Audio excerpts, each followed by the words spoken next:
H3P is designed to help students who are interested in pursuing health-related careers.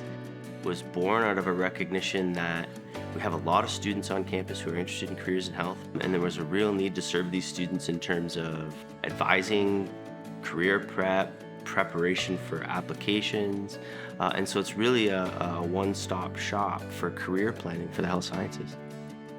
They're there to give you one-on-one, individualized attention.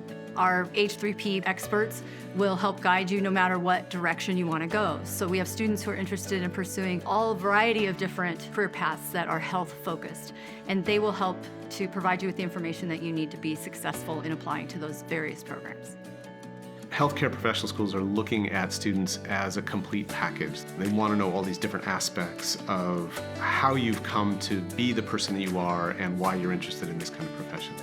H3P can help you design your experiences here, both academic and non-academic, to make sure that you're getting the kinds of experiences and having the kind of reflection opportunities so that you know why you want to go this direction.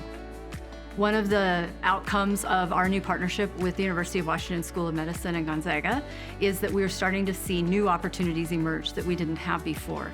We are seeing more and more opportunities for our students to participate in research projects that are interdisciplinary in nature and interprofessional in nature, and that help support the well-being of our community. If these are your career goals, we're an institution that's committed to helping you achieve that. We like to say here that a Jesuit education isn't about what you become, it's about who you become. We're not just trying to prepare students to be competitive applicants to a healthcare program. We're really trying to help them develop into the kinds of people who will be good doctors or nurses or PAs or PTs. So it's a holistic approach to who you are, and that who is somebody who's going to be an excellent candidate for one of those health sciences programs.